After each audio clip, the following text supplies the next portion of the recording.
Hi Lou, this is a video showing you how the vehicle works, your 2015 A4 you just purchased from us. So I'm going to start with the simple stuff, which is your air control systems right here. So you have heated seats, hot, medium, mild, and off on both sides, passenger and driver side. Your car is equipped with a dual zone climate control. So let's get the shifter out of the way here. So what that means is that you can have different temperature for passenger and driver right there. So I can put my temperature to 25 and you can have yours to 20 if you wanted to, and the car will automatically adjust the temperatures on both sides. If you wanted to change where the air is coming from, you would actually press that button right there, and then with this knob you could actually change where the air is coming from, or you can leave it on automatic. Now this right here is your recycle, so that means that if you're going through a construction zone or somebody just killed a skunk, this will recycle the air within the vehicle rather than picking it up from outside. And the fan button, if you press it, this will change the fan speed, as you can see from there. There you go.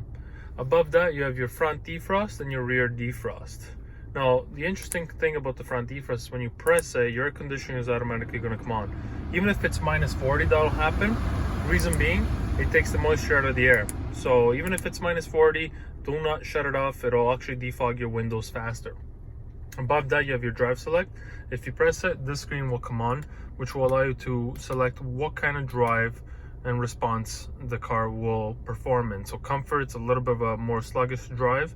Auto will automatically circulate on its own, and dynamic is what we call your sport mode, right? Individual allows you to mix and match your settings. So at the bottom right of the screen it says set individual. There's 4 corners to the screen. Right now we only see the 2 bottom ones. Here are your 4 corners. So if I press the bottom corner, your set individual will allow you to change the settings on there. Now, since we're talking about this, you have navigation, telephone, radio, media. So nice and easy, let's start off with the radio. So I'm gonna press the radio button, it's gonna light up, and the radio automatically came on. Again, now we can see the 4 corners. You got presets, band, function, and settings. So let's say you want to change the band. So it's the top right corner. We're going to press the top right button, and it's going to take us to FM, AM, and Sirius XM. Let's say you wanted to save 107.1. We would press the top left corner, presets, and we would hit store, and then it would allow you to store the station right there. There you go. If we go to navigation, your navigation system automatically comes on. Again, the 4 corners, route, destination, info, and setting. So you want to set your destination, bottom left corner. We're going to press the bottom left button, and it allows you to set your points of interest, address, directory, all from here. So let's go through your address, for example. I'm going to hit that. Country, Canada, city, postal code, and street. So we would click street, for example, in all cities, yes. And then with this wheel, you can actually select the letters. So let's say we want to go to the Queensway. So T automatically narrows it down as you start typing. And then we're gonna go Q. There you go, the Queensway. Nice and easy. If we go to telephone, this will allow us to pair a phone. Now search for new cell phones. You do have to be your Bluetooth screen open. You can't just simply turn on your Bluetooth. The car will not find your cell phone. And do not try to pair from the cell phone to the car. Always use the car to find the cell phone. And then you hit continue, and then it's going to find your Bluetooth device, and all you have to do is select it. If we go to media here, automatically the music shuts off, and we see from there that your Bluetooth audio is on. Top left corner you have your sources right there.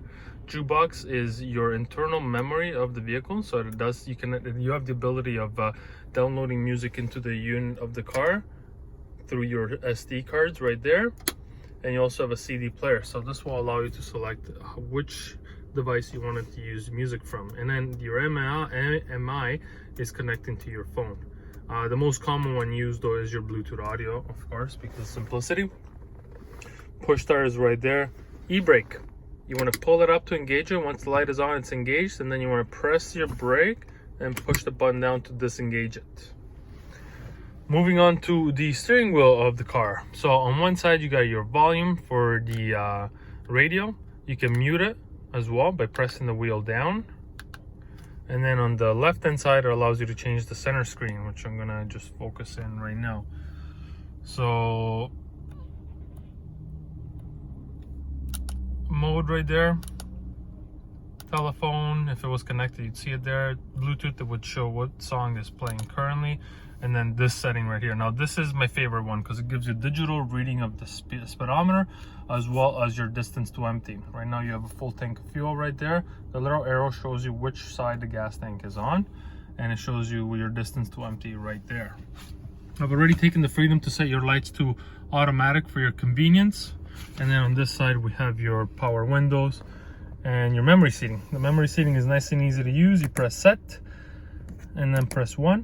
The car beeps as you heard, and now your memory seatings are saved. On this side you have your mirror settings. This is how you would move your mirrors, like a joystick. You would move them up and down. And then you can select your passenger side, and if you put it in the middle, it'll actually turn on your heated mirrors. Now you don't want to leave that on, the heated mirrors, otherwise every time you get in the car and start it, it'll automatically turn on your heated mirrors. When you're done setting your mirrors, you want to turn it to the passenger side. Reason being, when you put the car in reverse, that mirror is automatically going to drop down to show you any curbs. Don't forget you do have a rear view camera right there, and at the very bottom, that line, that gray line, is actually your bumper, so you can see how far you can go. Your sunroof is right there. This is how you open it. You want to turn it, and then to close it you want to turn it the opposite direction. While that closes, here's your sunglass holder.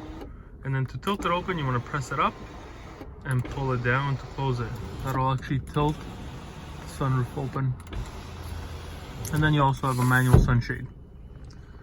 If you have any questions, please reach out to me, and I hope you enjoy your A4.